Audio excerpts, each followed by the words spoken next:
We choose to go to the moon in this decade and do the other things, not because they are easy, but because they are hard.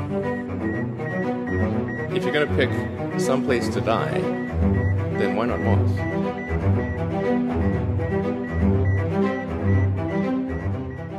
Hola a todos, ya estamos aquí una semana más en Parsec. ¿Qué tal ha ido la semana, Javi? Bien, bien. Aquí intentando recuperar las comilonas navideñas. Vamos a ver, quería preguntarte, ¿tú has visto esa estructura posiblemente alienígena Matías. que ha detectado y que ha fotografiado el rover chino Yutu en la cara oculta de la Luna? Sí, Matías. La he visto. La he visto y vamos a decir sin tapujos lo que es. Matías, nos quieren callar, pero no pueden con nosotros. ¿Sabes? Nos han amenazado. Amenazado a nuestras familias. Pero la verdad es más importante. Nos vamos a enfrentar a ella sin miedo. Nuestros oyentes son muy importantes y se merecen la verdad. A ver. Es una roca. Puede ser una formación rocosa. Una piedra. Pero no va a ser una base estadounidense secreta. No es una avanzadilla extraterrestre. No es la casa del vigilante de Marvel. Y lamentablemente no es una fortaleza secreta nazi en la cara oculta de la Luna como en Iron Sky. Es una piedra. Aparte, que han empezado a medir, o sea, han hecho las distancias y están a muy pocos metros. Es que va a ser una cosa muy pequeña, ¿sabes? De verdad. Nos la ha jugado la perspectiva, ¿no? Sí, además, esto no es la primera vez que pasa. Siempre, no sé qué Robert... No Curiosity, sé en Marte veía formas de todo tipo. Todo el mundo decía, pues es un... Había uno que era una nutria o algo así. No lo es. Sí, Pareidolias. No, exactamente. El cerebro nuestro está programado para ver caras y cosas donde no las hay. Y es lo que pasa, y la gente quiere creer, pero voy a creerte a ti en esta ocasión. Voy a creer que es una formación rocosa o una piedra. Pero sí. Bueno, ya que hablamos de Yutu 2, honestamente, no sé si lo estoy pronunciando bien. Tampoco sé si voy a pronunciar bien el nombre de la misión, porque forma parte de la misión Chang'e 4.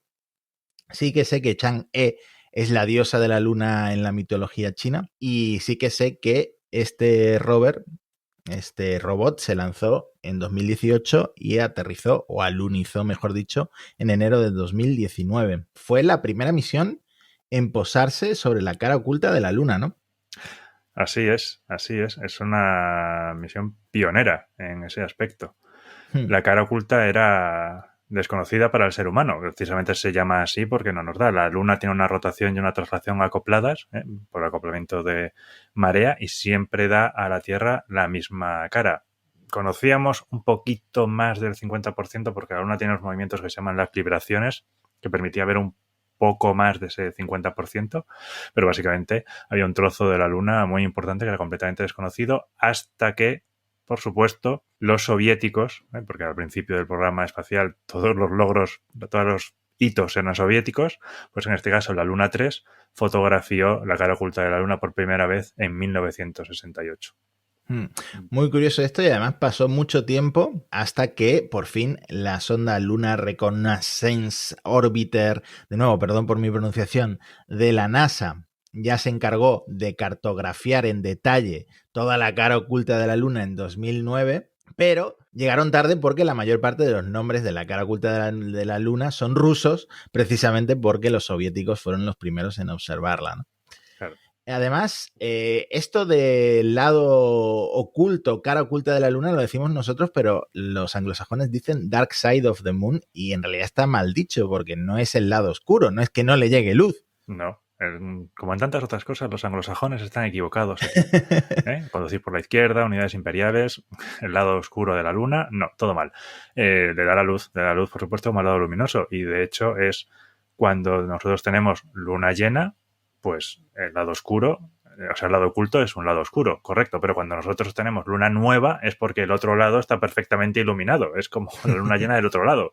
Entonces, no, el ciclo de 28 días de la luna se cumple igual en el lado que vemos que en el lado que no vemos. Pues de aquel lado, del lado oculto, del lado que no vemos, está este robot, este rover Yutu-2, que ha viajado ya unos 1000 metros, 840 metros, para comunicarse, que esta es la parte difícil de la misión, que pues, quizá por eso no lo había hecho nadie, ¿no? Claro. Necesita un repetidor que se llama Kekiao, que es un satélite de comunicaciones que está en el punto de Lagrange L2, y que es el que se encarga de transmitir pues, la señal del rover de vuelta a la Tierra, ¿no? Claro, los puntos de Lagrange son los que estuvimos hablando ya en su momento cuando la misión Lucy. Pues el punto L2 es el punto más... estaría la Tierra, el L1, la Luna y el L2. Entonces el L2 es el sistema más alejado. Y hay un tipo de órbitas que se llaman las órbitas halo, que están orbitando alrededor de este punto de Lagrange y las puedes hacer suficientemente grandes como para que ese repetidor esté viendo siempre la cara oculta de la Luna y la Tierra, con lo cual lo utilizas para mantener las comunicaciones con la cara oculta. Claro que hasta ahora no era posible. Podías tener comunicaciones parciales con algún satélite orbitando y tal, pero que montaran toda la infraestructura de mandar el kekiao de repetidor y tal, a mí me parece un logro y es una cosa muy a destacar del programa lunar chino. Además, ya en diciembre de 2013, por algo se llama este robot Yutu-2, porque mandaron el Yutu-1 en la misión Chang'e 3, que fue el primer aterrizaje suave en la Luna desde 1976, otro logro chino. Así es. Y creo recordar, si no recuerdo mal, que Yutu es el nombre del conejo de la Luna, o sea, también en la mitología china, que hay gente que ve en las sombras de la Luna un conejo y tiene nombre, y creo que es un Yutu. Y sí, estuvo funcionando bastante tiempo. Se movió durante 42 días, pero luego estuvo funcionando y tomando medidas y haciendo ciencia durante 31 meses. O sea que está muy bien. Bueno, increíble los chinos, una vez más. Pero vamos a hablar de Estados Unidos.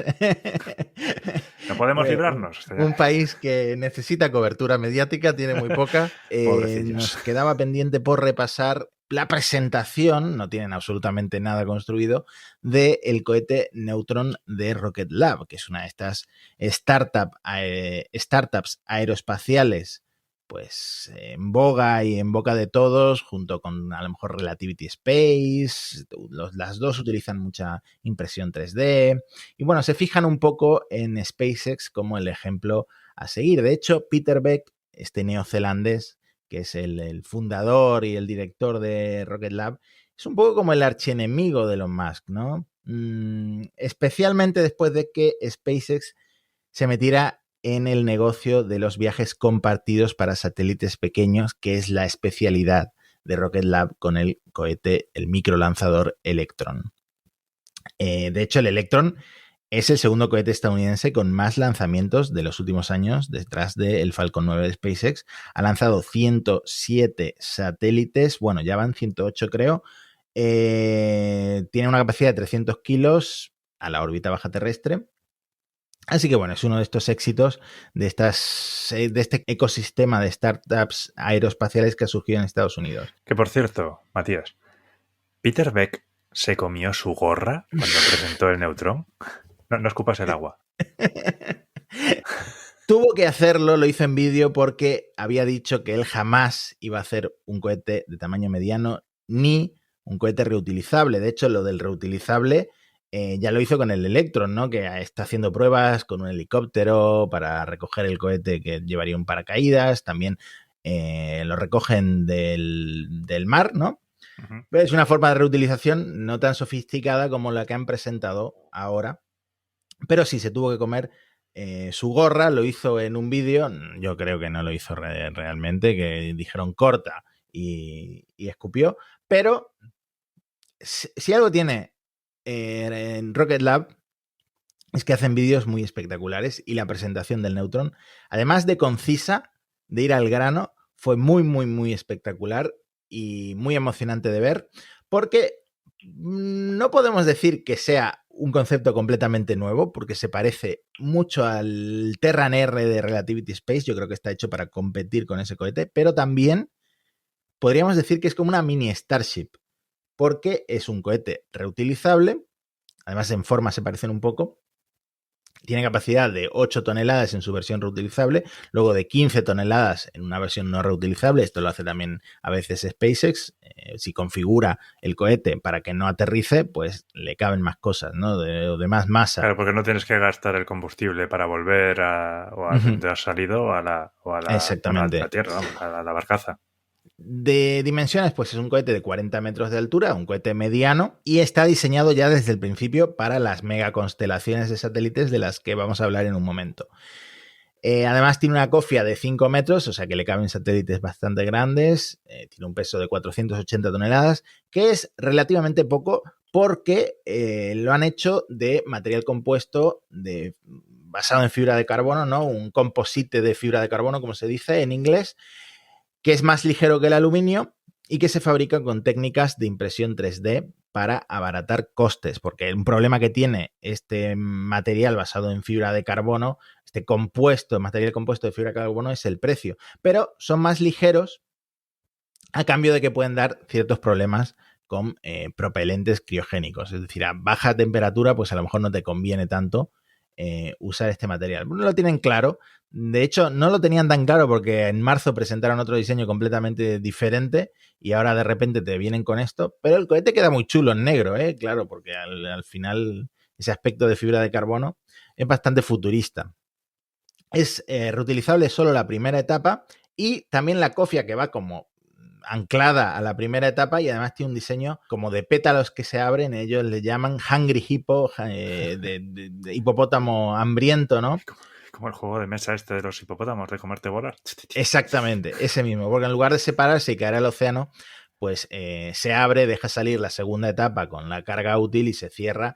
Y luego esa primera etapa con la cofia vuelve a tierra firme porque lo han diseñado de tal forma que no aterrice en el mar, sino que aterrice pues directamente en tierra firme.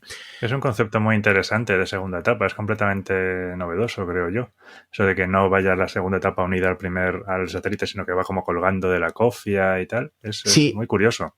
Claro, y eso tiene una ventaja, que la segunda etapa puede ser muy ligera y luego la primera etapa, al aterrizar en tierra, gasta más combustible que si aterrizara en una barcaza autónoma en mitad del océano, pero te permite una reutilización más rápida. De hecho, Rocket Lab planea un lanzamiento el mismo día, es decir, aterriza y vuelve a volar. Bueno, esto es un poco ambicioso, pero bueno, ya vemos que Elon Musk dijo el otro día que quería volar una Starship cada 2 semanas, pues este dice que más todavía, ¿no? Yo cada día 2. El motor, que es otra cosa que han cambiado completamente, se llama Arquímedes y es un motor de ciclo con generador de gas que utiliza metano en lugar de queroseno. Antes decían que el Neutron iba a usar queroseno, que también tiene ciertas ventajas en reutilización. De hecho, es el combustible que utiliza la Starship. Y luego el oxígeno líquido como oxidante, que también es lo que usa la Starship. El metano quema más limpio, genera menos hollín. Luego tienes que limpiar un poco menos. Exactamente, entonces tiene esa ventaja para la reutilización. La primera etapa tendría 7 motores Arquímedes, la segunda etapa un motor, pero con la tobera grande, digamos que optimizado para el vacío. Además es un motor que dijeron en la presentación que al ser una estructura ligera por el material de composite de carbono, pues el motor no tiene por qué ser muy complejo. Entonces es una cosa que tienen esa ventaja. Prometen una prueba de encendido para este motor el año que viene en Nueva Zelanda. Y bueno, esto yo creo que es la fecha más ambiciosa, pero ya no tienen fecha para el primer vuelo orbital que hablaban de 2024, pues ya eso ya se lo han quitado a la cabeza. Pero esto del motor, ¿es como una fecha que ponga Elon Musk, que ya sabemos que se retrasa por definición? ¿O es una fecha segura de que a principios de 2022 lo van a hacer? Bueno, una de las cosas que dijo Peter Beck en la presentación es que ellos cuando prometen algo lo cumplen. Ya vemos que se tuvo que comer su gorra una vez, a ver qué se come ahora, porque es un proyecto bastante ambicioso. ¿Y por qué tiene sentido ahora mismo un cohete así? Pues para lanzar esas megaconstelaciones de satélites gigantescas que tantas empresas como SpaceX están haciendo, sobre todo de satélites que dan servicio a Internet. De hecho, hubo jarana el otro día porque Joseph Aschbacher, que es el director ejecutivo de la Agencia Espacial Europea, soltó ahí una pullita a SpaceX en una entrevista al Financial Times que dijo que a Elon Musk se le permite hacer las reglas en el espacio, porque la regulación en Estados Unidos no es tan restrictiva como debería ser para algo que al fin y al cabo es global, es de todo el mundo, que es el espacio, en este caso la órbita baja terrestre, ¿no? ¿Cómo lo ves tú? ¿Hacia dónde vamos? ¿Cómo va a terminar esto? Porque parece que pinta mal, ¿no? Vamos hacia el caos.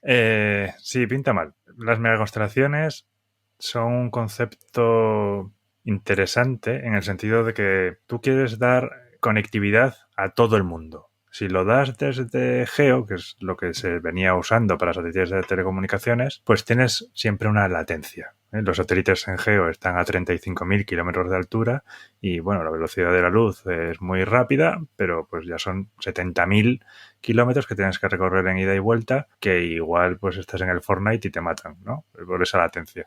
Entonces, si los pones en Leo, pues estás mucho más cerca, la latencia se reduce y ya puedes utilizarlo para muchas más aplicaciones. Como concepto está muy bien. Los primeros que yo creo que empezaron a mover todo esto fueron los de OneWeb, que tenían un concepto pues un poco más reducido.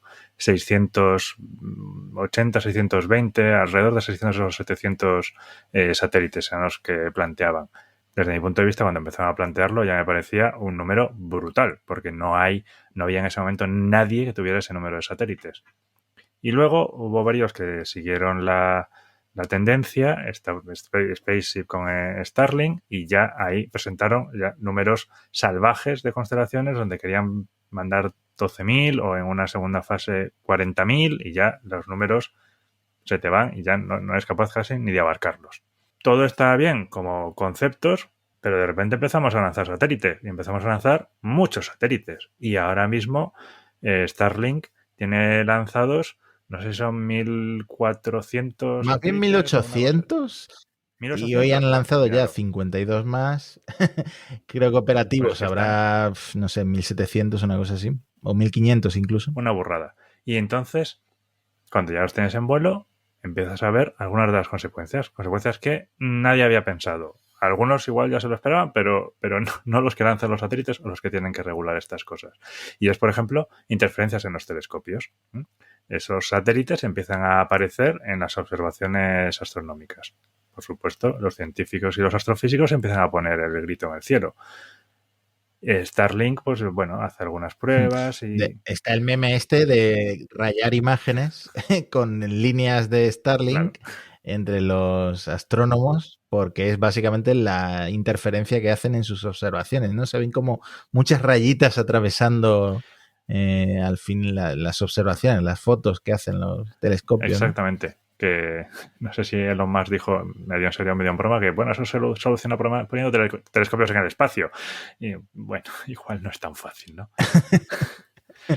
Pero ya no solo eso, es decir, estás poniendo un número muy, muy alto de satélites en el espacio.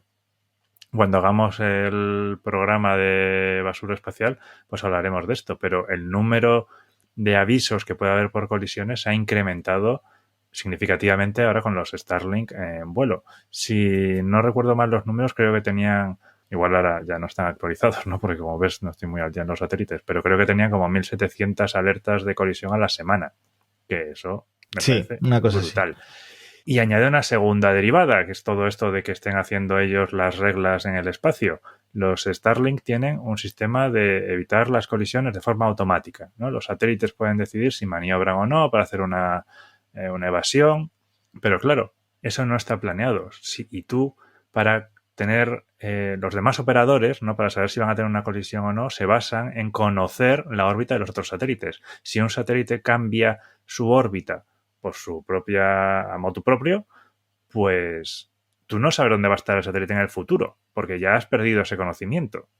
Tú propagas la órbita desde un punto y sabes más o menos dónde estará en el futuro, pero si maniobra, deja de ser válido. Entonces todos los demás operadores ya no saben si van a tener una alerta o no. O sea, es un problema gordo. Y No es que la gente se esté dando cuenta ahora, pero empieza a haber voces que empiezan a hablar sobre el tema, ¿no? Joseph Aschbacher, como dices, el director ejecutivo de la ESA, ha estado hablando, pero no solo él. Varios operadores de satélites en unas conferencias que ha habido esta semana, ¿no? La Semana Mundial de Negocios de Satélites, pues han estado hablando del problema que hay, de cómo estas megaconstelaciones se pueden lanzar, además, sin ningún tipo de regulación y que pueden dar lugar a problemas en cuanto a lo que se considera la sostenibilidad del espacio, del uso del espacio para usos privados o públicos. Todas las aplicaciones pueden verse afectadas. Por ponerlo en perspectiva, tenemos unos 5.000 satélites en órbita, ¿vale? Y SpaceX pidió autorización y se la concedieron para lanzar 42.000 satélites a la Administración Federal de Aviación de Estados Unidos. 12.000 de estos satélites SpaceX plantea lanzarlos en los próximos años, en el futuro próximo. Son satélites con unos 5 años de esperanza de vida, luego reingresan en la atmósfera y se queman. Bueno, esto es lo que prometen, pero sobre todo en cohetes pasa más. Hay partes, sobre todo las que contienen combustibles, etcétera, que pueden llegar a caer en la Tierra. Esto tú mismo lo has dicho, ¿no? No sé si con satélites puede haber ese tipo de problemas, pero ya vemos que en la órbita baja terrestre sí que puede pasar. Han caído depósitos. En Murcia hace un par de años cayeron un par. Pero el principal problema son las colisiones. Entonces, eso por parte de SpaceX. Luego tenemos Kuiper, el proyecto Kuiper de Amazon. Tenemos OneWeb, que ya ha lanzado centenares de satélites, que esto es una empresa que tiene financiación de Virgin, de Qualcomm. Tenemos Kepler, que es una empresa canadiense. Tenemos Astraspace, que ha solicitado autorización para lanzar 13.600 satélites. En total, unos 66.000 satélites, que es 12 veces más la cantidad que hay ahora mismo en órbita. Pero el mejor es la solicitud que ha presentado Ruanda, que ha propuesto 2 megaconstelaciones con un total combinado de 327.230 satélites. Ruanda, ese país conocido por su programa espacial. su programa espacial, que de hecho han lanzado un satélite, un CubeSat pequeñito, así, ¿sí? Que puede caber en la manita, el RuaSat 1, y bueno, ahora pretenden lanzar 330.000. Oye, que yo estoy a favor de la ambición de uno, que estoy oye, adelante con los faroles. Y entonces el problema es el que tú comentabas. Apenas hay regulación, sobre todo regulación a nivel global, no se monitoriza, no hay protocolos para decidir, por ejemplo, quién debe iniciar una maniobra para evitar una posible colisión. Es todo un poco improvisado y además se le está pidiendo, por ejemplo, en el caso de Starlink, a la Unión Internacional de Telecomunicaciones que coordine el tema de las radiofrecuencias y esta Unión Internacional de Telecomunicaciones, la UIT, está dando esa autorización, pero sin tener en cuenta cosas más allá de la radiofrecuencia. Entonces, al final, pues estas empresas se ven con el derecho de llenar el espacio de satélites y es lo que está pasando al final, ¿no?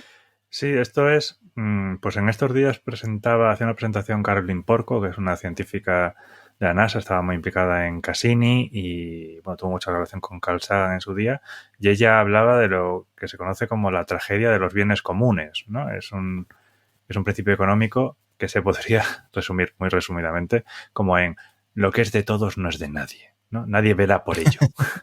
Básicamente la explicación es más o menos que varios agentes utilizando un bien común de una forma racional acaban afectando a ese bien común de forma que ninguno de los dos ya puede beneficiarse de él porque lo han echado a perder sin querer realmente, ¿no? Y es un poco eso lo que está pasando. Y es que no hay legislación, ¿no? He visto un par de piezas de opinión en Space News que hablan acerca de esto. De hecho, eran 2 aproximaciones completamente diferentes, ¿no? Una decía que tenía que plantearse una organización nueva e independiente.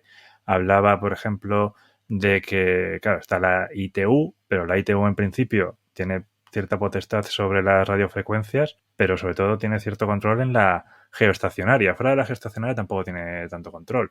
Luego hablaba también de la Agencia de las Naciones Unidas para el Espacio Exterior, la COPUOS, y hablaba también, por ejemplo, que podía meter en la regulación a la Organización de Aviación Civil Internacional, la OACI. Pero en realidad sugería que fuera un organismo diferente. En cambio, otra pieza editorial decía que los sistemas burocráticos y gubernamentales se mueven muy lento, que tenían que empezar a moverse las empresas para organizarse. La cuestión es que hay que organizar esto de alguna manera. La legislación que hay ahora mismo en el espacio es relativamente escasa, sobre todo en materia internacional. Algunos países lanzadores sí que se han preocupado de hacer alguna cosa más, o los países en los que estas compañías tengan cierto peso, pero no hay regulación internacional. Está el Tratado del Espacio Exterior, está la Convención de Responsabilidades o la Liability Convention, pero más allá de eso no hay nada. Tú puedes ocupar perfectamente una órbita, como básicamente está haciendo Starlink, y nadie te puede decir nada. Y luego si ves cómo piensa, por ejemplo, Jeff Bezos, que cree que en el futuro, es una declaración reciente, los humanos viviremos en el espacio, en estaciones espaciales permanentes y visitaremos la Tierra como si fuera un parque nacional, ya puedes atisbar la visión de estos billonarios, que no es salvar la Tierra del desastre, del cambio climático, de la basura, de los plásticos en los océanos, sino todo lo contrario, irnos al espacio, irnos a Marte, que es lo que propone como plan B Elon Musk. ¿Quién nos salva? ¿Quién nos salva de esto? ¿Quién nos salva de nuestros salvadores? ¿No? No, es terrible. Esto, de hecho, estaba en la presentación de Caroline Porco, ¿no? Esta mujer presentaba todas las dificultades que tienen estos grandes planes alternativos de irte a Marte o de vivir en estaciones espaciales. No son viables a día de hoy. O sea, fíjate, lo más parecido que podemos tener a algo que sea autónomo es la Estación Espacial Internacional, y no es autónomo para nada, para nada. Estábamos hablando en un programa anterior de las grietas y cómo se le escapaban aire. Bueno, es llamativo porque ahora es más importante, pero la Estación Espacial siempre ha perdido aire, siempre, muy poco, bajo control y no pasaba nada, pero ha tenido pérdidas permanentemente, porque no somos capaces de hacer un sistema estanco que además sea su propio universo autosostenible. No funciona. A día de hoy no. Se están haciendo muchas investigaciones, se está desarrollando mucho en el tema, y de hecho la Estación Espacial está un poco, en parte, para eso. Pero no lo tenemos a día de hoy. Son conceptos exageradísimos. Y a medio y largo plazo vamos a seguir dependiendo de la Tierra sin ninguna duda. Entonces, sí, creo que sería más conveniente empezar a fijarnos un poquito hacia nuestro planeta, que todos estos planes, quiero decir, estoy súper a favor de la colonización de Marte, y de poner hoteles y cosas en el espacio. Me encantaría, con un poco de equilibrio. Eso no significa que podamos abandonar para nada nuestro planeta madre. Y ojo que no hemos mencionado aún a los militares, pero en una declaración reciente de la Fuerza Aérea de Estados Unidos dicen que la única forma de defenderse de un ataque contra satélites, porque un sistema de pocos satélites es atacable, es lanzando un sistema de muchos satélites, que sería mucho más difícil de atacar. O sea, todo el mundo se ha propuesto esta década poner un mogollón de basura en el espacio, incluidos los militares, ¿no? Así es, las arquitecturas resilientes, como dicen ellos, que puedan aguantar un ataque. Bueno, muy bien, todo perfecto. ¿Y por qué no vamos a hacer un tratado de paz, de que nadie pueda hacer ningún ataque en el espacio? Así entonces igual no necesitamos hacer mega constelaciones, ¿no? Yo qué sé, nadie se le ha ocurrido una idea alternativa. Bueno, ya hemos llegado al final del episodio, pero por terminar con una nota más positiva, quiero cerrar diciendo que en 2021, fíjate lo accesible que se está volviendo el espacio, que por primera vez en la historia la población humana de la órbita baja terrestre ha sido de 8 personas. Esto es un número bajito, pero significativo, porque gracias a que en la Estación Espacial Internacional se estén sumando los vuelos de la Soyuz con lo de la Crew Dragon, y que los chinos tengan ahora también su propia estación espacial que no permanentemente, pero que casi siempre ha estado habitada, pues haya más humanos viviendo en el espacio, que es una cosa muy emocionante, y en el futuro, pues a lo mejor serán muchos más, y serán muchos más turistas, y serán personas que se preparen para viajar a bases en la Luna y en un futuro un poquito más lejano en Marte, ¿no? Yo creo que es una época muy emocionante para cualquier friki del espacio, ¿no? Absolutamente, es espectacular. Creo que tenemos que empezar a planear, Matías, grabar el episodio 1000 de Parsec en el espacio. Debería ser un objetivo que nos debemos plantear. Pero yo el primer vuelo a Marte no me subo, ¿eh? No, yo no me subo. El primero no. Se lo dejamos a Musk. Tampoco creo que se suba a Elon Musk. Ni Jeff Bezos tampoco. En fin, nos vemos la semana que viene para más cositas del espacio en este vuestro podcast Parsec. Y si tenéis preguntas o si queréis dejarnos un comentario, una valoración, tenéis todas las plataformas en Parsec Podcast y estamos en Twitter en @ParsecPodcast. Muchas gracias, Javi. Muchas gracias, Matías. Y hasta la semana que viene. Adiós. We choose to go to the moon in this decade and do the other things, not because they are easy, but because they are hard. If you're going to pick some place to die, then why not Mars?